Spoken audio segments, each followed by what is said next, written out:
Yang saya hormati para romo yang bertugas pada kesempatan siang hari ini, yang saya hormati orang tua dari mempelai ataupun wali mempelai, yang saya hormati mempelai berdua, saudara Jen Gyok Sun dan Stefani Meliana Tandayo, dan Bapak Ibu sekalian yang berada di belakang mempelai berdua yang ikut bersama-sama menyaksikan, mengantar, dan mendoakan dan juga merestui agar perkawinan yang akan dibentuk, akan dibangun mempelai berdua ini akan selalu bahagia dan harmonis sampai kapanpun. Bapak Ibu sekalian yang saya hormati, saya pernah membaca sebuah artikel yang berkaitan dengan perkawinan dengan manten. Artikel yang pertama itu menyebutkan dalam penelitiannya, perkawinan atau manten yang dibiayai dengan biaya yang sangat besar, jor-joran, ya, ternyata tidak selamanya ada korelasinya dengan kebahagiaan manten tersebut setelah dalam jangka waktu yang lama.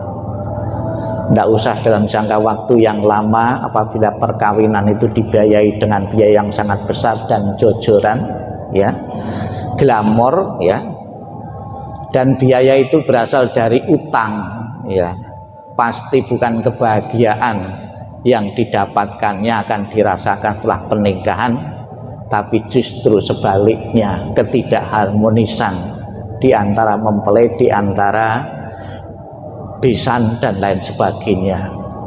Itu mengatakan demikian. Jadi tidak selamanya biaya besar, ya, itu identik dengan kebahagiaan mempelai berdua yang akan dirasakan nanti. Kemudian penelitian yang kedua menyebutkan bahwa manten yang dihadiri oleh banyak, ya, orang yang mengikuti, yang menyaksikan, semakin banyak yang hadir tamunya, itu mempunyai korelasi dengan kebahagiaan manten, ya.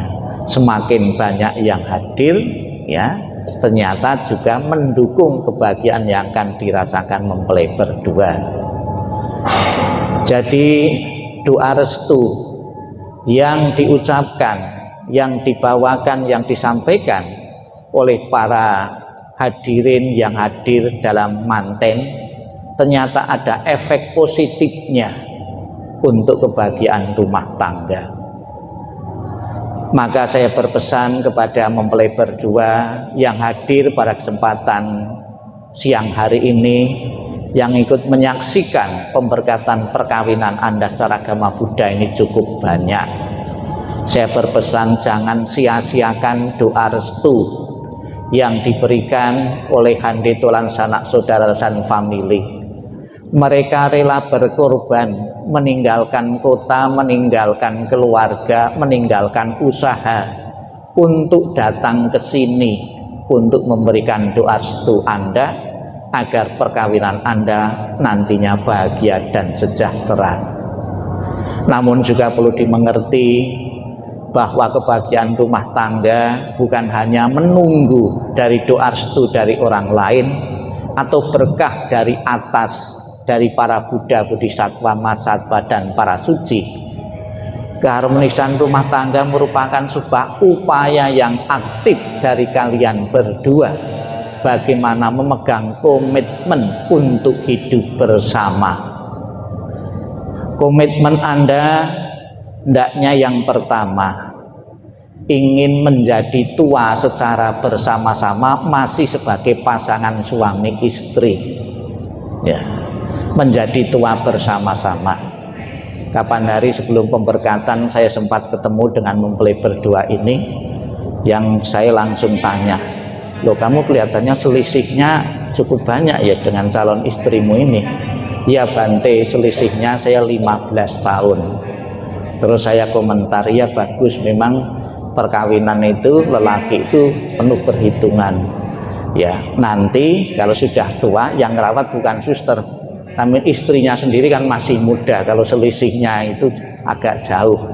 Tapi kalau selisihnya cuma setahun 2 tahun, nanti di rumah tangga itu jadi panti jompo, ya.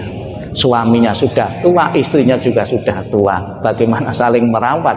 Merawat sendiri saja susah kok, ya.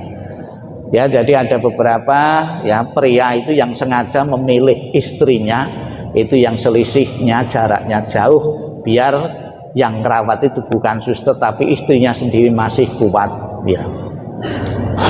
Bapak Ibu sekalian yang saya hormati, perbedaan selisih yang cukup banyak dari pasangan suami istri tidak selamanya menghalangi kebahagiaan rumah tangga yang akan dibentuk. Apabila pasangan suami istri itu benar-benar ya berada di jalur rel, sebelum ke jenjang perkawinan ini mempelai berdua sudah dibekali dengan bimbingan pranikah. Di saat bimbingan pranikah, mempelai berdua sudah dibekali teori-teori, kiat-kiat bagaimana membentuk rumah tangga yang bahagia menurut ajaran Sang Buddha. Dan ajaran Sang Buddha sekalipun sudah sekian ribu tahun yang lalu, tetap relevan dipakai sebagai pedoman hidup bagi berumah tangga yang nantinya akan harmonis. Di dalam undang-undang perkawinan disebutkan, perkawinan yang sejahtera itu memenuhi beberapa syarat-syarat.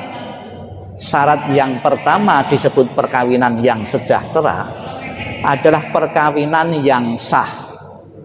Maka proses pemberkatan pada kesempatan ini adalah tahap menuju perkawinan menuju yang sah secara agama dan sah secara negara atau pemerintah.